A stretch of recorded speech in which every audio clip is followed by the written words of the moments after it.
Okay, well, hi everyone, and thank you very much for watching or listening. Liam Hartree here today with another episode of Presenting Champions for the Simply Inspired podcast. And today I'm joined by a very, very special guest, Aaron the Baron McCallum, pro BKB fighter, the first professional BKB fighter from Nottingham as well.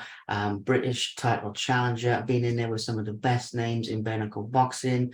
Also had a near-death experience, which we'll be talking about today as well. And as always with my interviews, not just talking about fighting or talking about sports, but going a little bit deeper into the mindset that it takes to compete in one of the toughest sports on earth, bare knuckle boxing. So, Champ, thank you for coming on the show today, mate. Absolute pleasure to have you here. Thank you. Yeah, thanks for having me, Liam, mate. No, it's a privilege, honestly.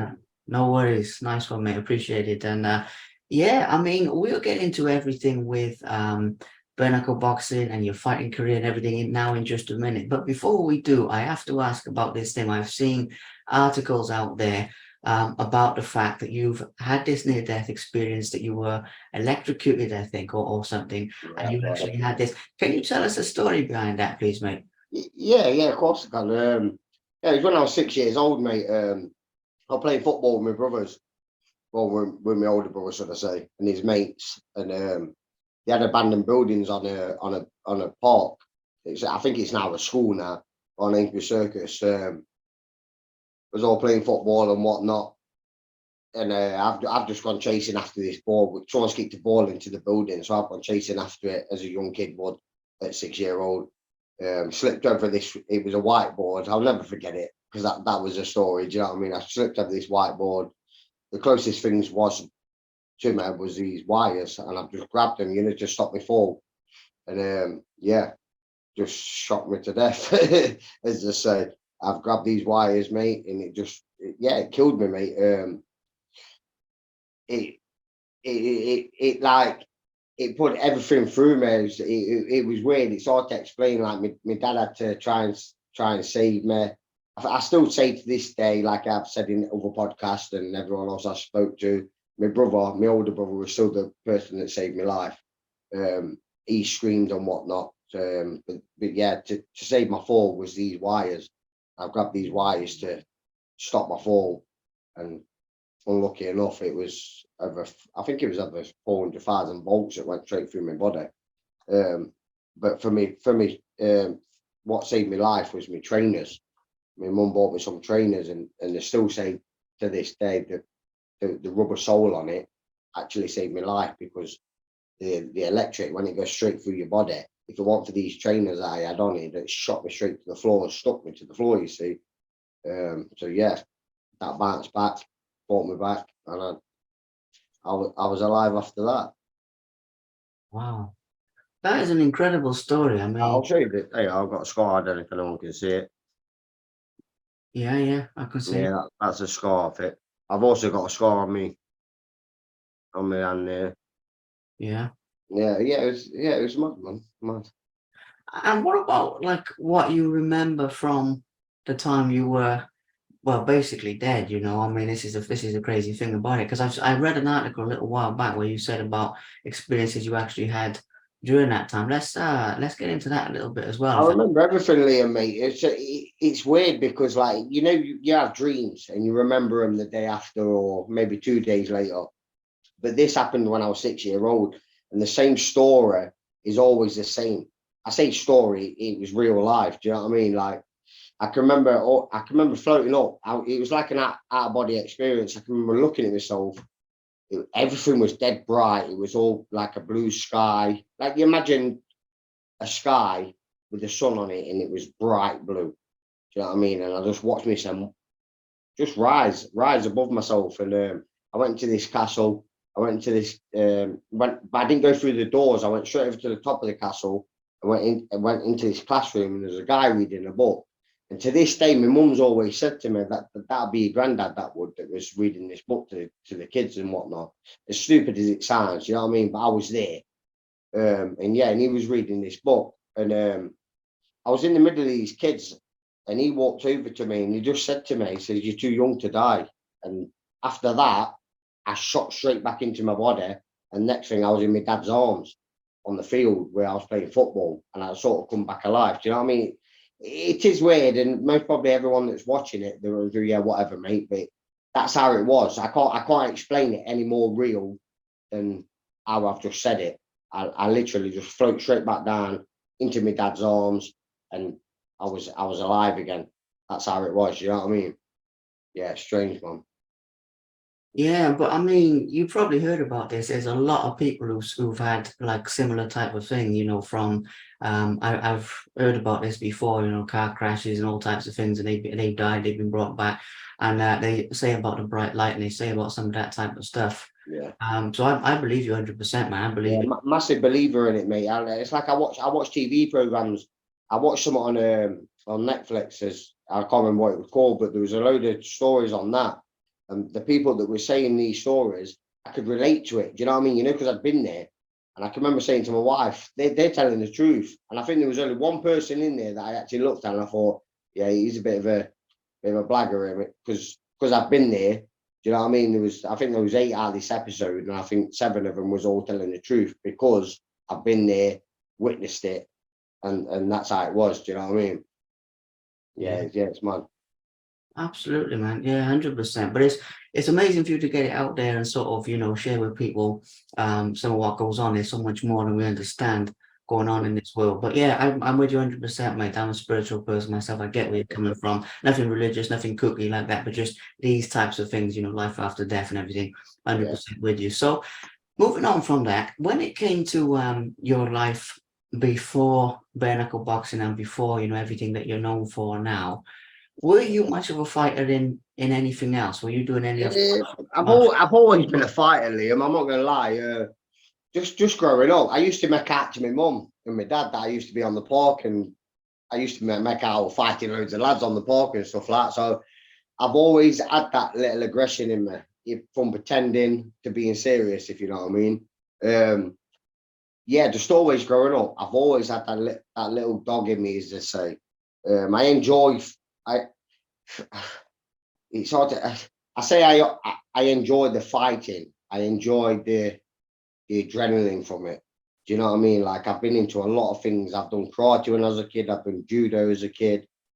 I've done bodybuilding. But then I've done glove boxing, but then when BKB came, it was just real. Do you know what I mean? So yeah, I've done all them. I've done martial arts. I've done all that, but nothing really stuck as what BKB does. So yeah, fighting wise, I've always been a fighter, and now at this age, I know I'm 37, but I feel like it's worth something now. Do you know what I mean? It's strange. It's strange. It's weird to explain, to be fair, but I've always had that little dog in me. Yeah, definitely, definitely. Absolutely, yeah, it makes sense, man, 100%. But now it's going to good use and you're getting known for it and everything like that. So Yeah. walk us through going back in time just for a minute as well, in terms of when you first came across bare knuckle boxing. Obviously, it's been getting bigger and bigger over the past few years, and obviously now it's massive. But where did you first hear about it? Where did you first get the idea, like, I want to jump in there and give that a go type of thing? Well, my wife put me forward to it. To be fair, it wasn't off my own back. I was out in the pub. I've always been into drugs and drink and stuff like that. Always been a bit of a menace, and I think my wife helped me out with that. I was in the pub when she messaged me and saying there was this fight. It's been put on Facebook by one of my mates of mine who posted it. And she just literally stuck me straight in the deep end with well, you'll know anyway, with Chris Fishgold, who was ex UFC, whatever he was, right hard guy. Do you know what I mean? You couldn't have stuck me in a ring with anyone better.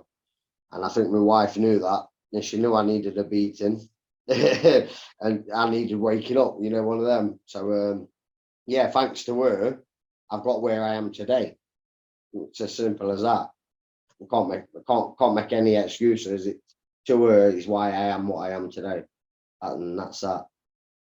Yes, Absolutely, yeah. that's it. Well, shout out to her, saving your bacon with that, because we Yeah, all know definitely. where that drinking drugs road ends up in the end, nowhere good. So it's a That's good it. Everything happens for a reason, doesn't it, mate? percent, even when we don't expect it. That's true. Yeah, Um, so yeah, so okay, so you jumped in, yeah, you jumped in the deep end basically. You took the plunge with a very experienced guy. Now, obviously, even though that fight didn't go your way. You obviously then after that thought, you know what, I want to get back in and do this again. So were you pretty much hooked from straight I away? was, mate. You know, when I took that first fight on, I sort of knew. I knew in my own self because of what type of guy I am. I knew full well as soon as I took that fight on what was coming after it. So yeah, Fish Gold was like a, I say, a learning curve. I knew I wasn't going to win it, and I knew I was going in there, and it was literally a learning curve, mate. And that's how it is. The unfortunate thing is, the next guy was fighting. I knew myself that I was gonna. It didn't matter who it was. I knew I was going to prove a point. Unlucky, it was Johnny Lawson, who I had a lot of respect for because once I took the Chris Fishgold fight, obviously I was looking into BKB a little bit more, seeing who's what, and I seen Johnny Lawson. I was following him and stuff like that. And I know he's a battler of the old BKB thing. And then I got announced I was fighting him, so I was a bit. How do you explain it? I didn't want to fight him because of who he was, but that's who got put in front of me. So I knew what I had to do, and I knew I was knocking him out. It was one of them. I had to prove a point. Do you know what I mean? So I went in to do that, and I did that. And then I come across Luke Nevin. Now he's one of my best mates now, and yeah, we had the fight in my life, mate. And to this day, I still say me and him we just clash, mate. It was a brilliant fight. Do you know what I mean? I mean, my record don't speak nicely of my son. To be fair, I had Sonny Smith, who I'd lost to, and I still say I watch it back. And anyone else that watch it back now, I come short of that. Then I had Bo Besley, which that wasn't an hard fight. I know I was going to beat him. Then I had John Collier, which he bought the boxer out in me.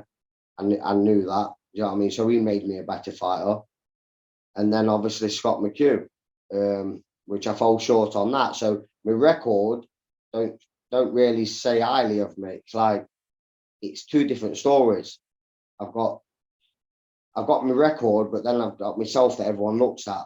If you know what I mean, like it's two different things. And when I say, I think Jim put a post on about you don't lose, you learn, and it's true.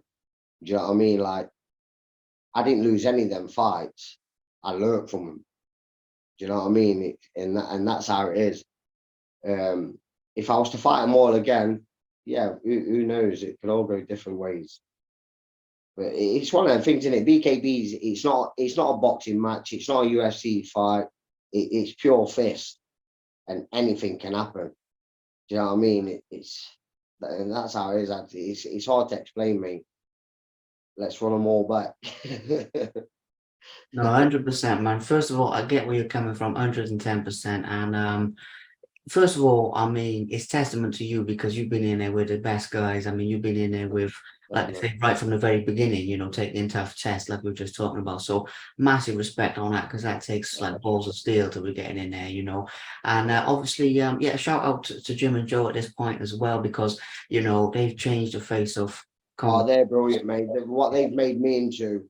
I mean, I can't. If there's anyone to thank in life for what I am today, it's them two, mate. And that's the truth. Do you know what I mean? Yeah, my wife put me forward to it, but they've kept me going. Jim and Joe have. Do you know what I mean?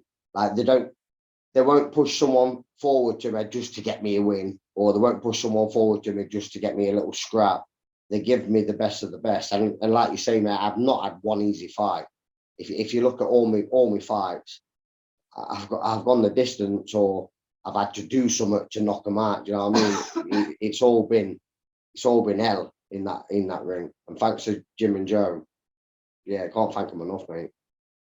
Absolutely, yeah, absolute legends of the game. Well, they've changed the face of fighting around the world for the better. So, Definitely. as well as that, though, talk to us about something else in terms of like how you train for fights. Because with what you were saying about fish gold and all that type of thing, you didn't really know what to expect. Then you sort of learned on the job, and you've learned from these losses. So, what's your sort of training regime? Don't give anything people can use, mind here, like your opponents. I've If tried I not go, to. but in terms of like, yeah, how you've adapted your your regime and everything as the fights are gone? Well, obviously for Fish Gold, obviously I didn't train. I threw one punch and I was gassed.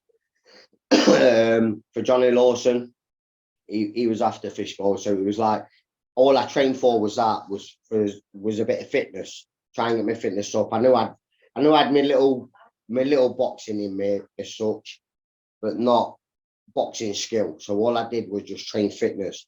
But Curtis Valentine, and I've now got Tony Harris as well, who's training me on pads and showing me the skill set of boxing. He's brought some good lads into the boxing world. So I wake up in the morning, I go for a run at about 5 o'clock when I'm in camp. This is so I go running at 5 o'clock. I'll train at 11, fitness again, and then between 5 and 7 I'll do boxing, pads, bag work, all that stuff. Sorry, I missed that. 9 o'clock I do weights as well, but that's only up until about 4 weeks out till my fight, because I like to let the weights go and get the speed back. But this time around, I'm already in camp now. Hoping to get the title shot again. I think Mark Tiffin's got it. He's got the shot, so I'm hoping to get him next. But this time around, I'm changing it a bit. I'm not going to be lifting the weights as much as I was. I'm going to come in with a bit more speed, so just constantly fitness. Do you know what I mean? Try and stay on the fitness side of it and the skill side of it, instead of just lifting all them weights and trying to get my power, because my power is never going to leave. And that's what they say, don't they? Your power never leaves you. So I'm going to try and keep that with me, fitness wise. Yeah, and just keep on me running and my bag work and stuff like that. My sparring, I've got my own sparring partners. I've got a good lad, Joe Cock, and he smashes me to hell. He does. He's 6 foot somewhere, and he's a big brick ass. You know what I mean? He batters me. He does in the ring. So if I've done well against him, I know I'm all right in that ring on the day when it comes. Absolutely, yeah. Fair play to you. Fair play to you. And I have to ask as well with what you were saying about that on the build up to a fight. Do you get nervous and that? And with this, I'm not looking at it from the point of view of being afraid of any opponents, because I don't think that comes into it. But just from the fact that you've taken tough fights from UFC veteran in your first fight to Bew, or I always say his name wrong, but he was taller and bigger and everything like this. So you've taken tough fight after tough fight, and I know you love it and you love the adrenaline. But on the build up to it, do you feel any like nervous, or do you just sort of push I'm it? glad you've asked that, Liam, actually, because you see from my I think it wasn't until see when I fought John Collier, my nerves went. All that went. I just come this calmer fighter. But the fights before him, I was this aggressive, little angry man. And that's how I felt. So, but when I got to John Collier, like all that went a little bit, should I say. So walking out to the fight, yeah, I had a little bit of nerves and all this lot, but from his fight, I've not had that. And when I was fighting Scott McHugh, I was sat in the dressing room and I can remember looking in the mirror and just going, "Sort this out, get this anger back. Come on, come on." And I couldn't get it. And I think it taught me a lesson. I think that's gone. Do you know what I mean? I think the aggressiveness gone. I've got that much composure now. I feel at home with it, if that makes sense. Like my next fight, I think I'll be nice at ease and coming out and whatnot. Don't get me wrong, I want that little anger to come back because it helps. I think I've lost that and it's not helped me in the last couple of fights. But yeah, it's strange. Like all my other fights, I was this angry little guy and I wanted to rip everyone's head off. But the last 2 fights, I've been a nice little guy and I've boxed well. I have boxed well. It's like I've known what I was doing. But I think I just need to get that. I need to make them both just connect, if you know what I mean. Get that aggression back, composure, put them both together, and then go and fight. And I think I'll be a lot better fighter like that, which hopefully I can bring to the table next time, or the ring, should I say. Yeah, absolutely. That's the thing, man. And that's why I was asking that, because it's so cool how you've grown and you've developed as a fighter, in a fairly short space of time as well, like improving from fight to fight and everything. Yeah, So, definitely. yeah, fair play, fair play. Which one then, out of the ones you've had so far, have been the toughest? Um, eh, That's an easy question, mate. You haven't even got to finish what you're saying. Luke Nevin, the yeah, hardest, excuse my French, the hardest bastard I've ever met on this planet. Definitely by far, mate. Honestly, he's a tough guy. I know he's switched boards now, like, but Luke Nevin, mate, he beat me at my own game. You know what I mean? He's a boxer, and he actually fought me with everything he had, and we had a scrap, mate. But yeah, the other guys to him have been a breeze, and that's the best way I can say it. To be fair, not a breeze, but a lot easier than what it was with him. Luke Nevin is a beast by far. Yeah. Oh, absolutely. Yeah. Massive shout out to him. He's been on this show Yeah, as well. definitely. Yeah, And yeah, he's a good lad. I do love him to bits. I do. So if yeah, you're watching, Luke, love you, mate. yeah, man. That's sound to hear that you're good mates now as well and everything. I mean, it does happen, doesn't it? Two guys punch lumps out of each other, whatever, and then they become Yeah. best mates I after. am with them all. It's like even Sonny Smith, me and him message each other. Scott McHugh, me and him was messaging each other before the fight and after the fight. It's one of them, innit? Like I say again, Jim and Joe, they've built a brotherhood, mate. You can't not be nasty with someone in this game. You're all friends. Do you know what I mean? And if you ain't got that in you, you shouldn't be in it. You go do your glove fights or something like that. Go do something boxer. It's a real man's sport, in it. You know what I mean? So if you can't be friends before or after, then piss off and do something else. You know what I mean? Yeah, 100%, man. I'm with you on that big time. So obviously the last fight, we've already talked about, British title challenge and everything, great fight as well. Looking on from here, you mentioned about Tiffin earlier, you mentioned about him, Mark Tiffin, Yeah. talk to us a little bit about like what you're aiming for next, basically. Well, I think I'm worthy of Tiffin, mate. I'm not going to lie. Me and Scott were close. I did get told after the fight that if it were vacant, then it was most probably my side. Scott did well. He defended the belt. That's all he had to do. He stayed away from me. He knew what he needed to do. But yeah, I think Tiffin's in line for the belt next, so obviously I want him. I can't say any more after that, to be fairly. I mean, it's like take each fight as it is. Do you know what I mean? I want that belt, and if Tiffin's next in line, then I want him. And it's about time he got challenged. If I'm telling the truth, he's had what is it? 3 fights for BKB, maybe 4 for BKB, and I won't say they're easy, but no one's hit him back yet. But I will hit him back. Do you know what I mean? Without sounding disrespectful, I will hit him back. So it's about time someone's got in the ring with him and put it on him as well as much as he does on everyone else. I mean, he's been to America, Dubai was it? Sorry, and he did demolished them. He just made them all look stupid. Do you know what I mean? But like I say, no one's hitting back, and I think it's about time that someone has. As much as respect I've got for him, if he's next in line for that belt, then I think we ought to get it on, don't we? Do you know what I mean? But he is a good guy, but I still talk to him as well. He's another guy who I always speak to. He's a mate. I wouldn't say a mate, but you talk to. He's a brother again. Do you know what I mean? Yeah, it's weird. Yeah, well, this is the thing, man. A beautiful respect in the sport of bare knuckle boxing. I mean, it is a brotherhood, like what you were saying, and that's the way it should be.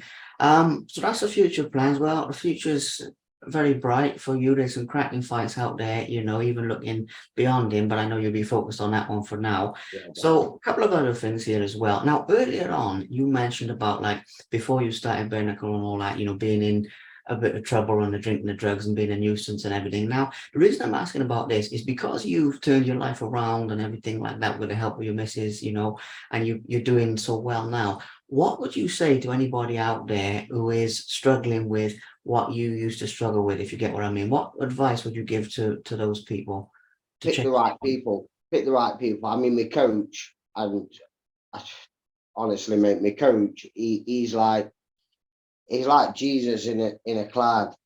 My coach is like, if I've ever do anything wrong, for some reason he brings me up. Do you know what I mean? Right, get to the gym, or he'll pick me up, take me to his house, he'll feed me. So what I'd say is just get the right crowd around you. Get rid of all the people who you was with, who's taking you out or taking you, who wants to do bad stuff. And in bad stuff, I say who wants to go for a drink or who wants to go take some drugs or anything like that.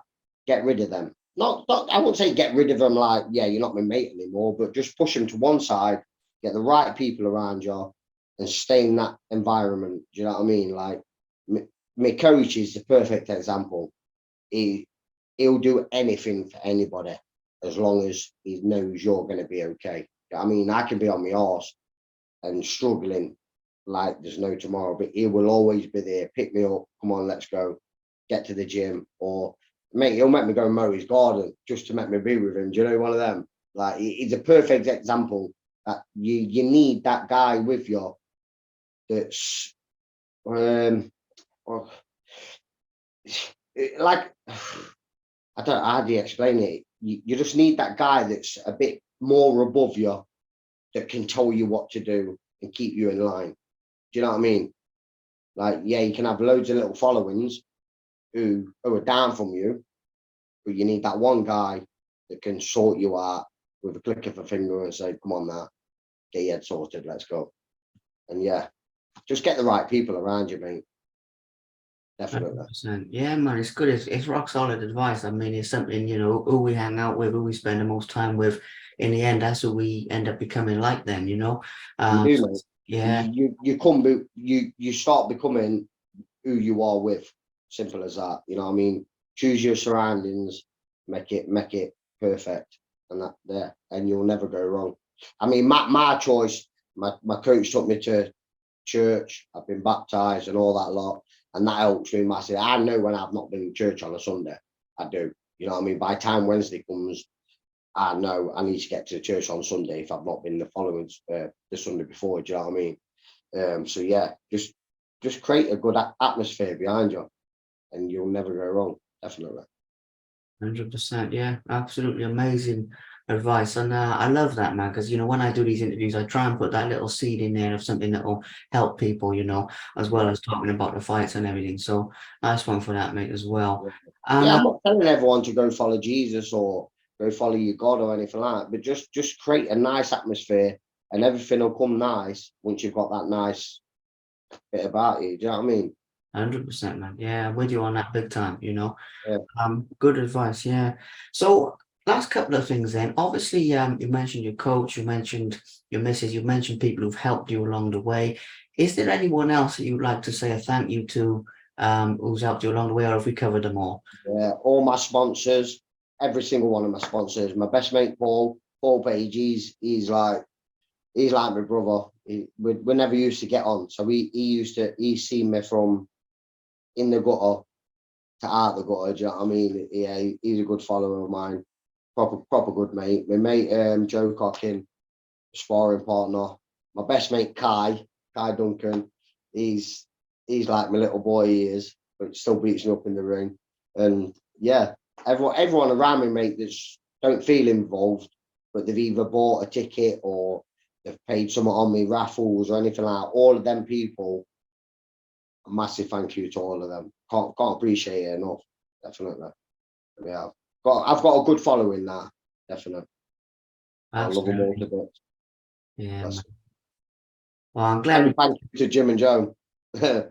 Do you know what I mean? I'll be here for another few years yet because I've signed the contract. So yeah.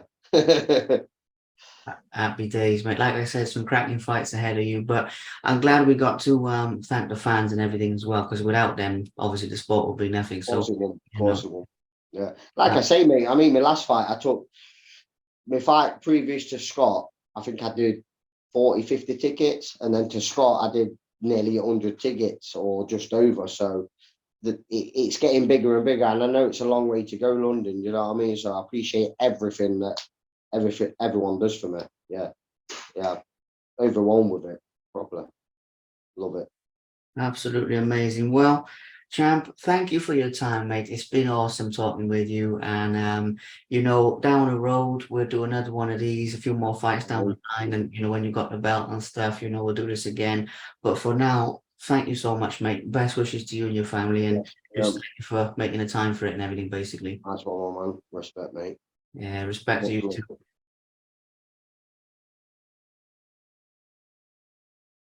Thank you very much for watching. Please subscribe to the Simply Inspired YouTube channel, and there'll be more videos coming soon.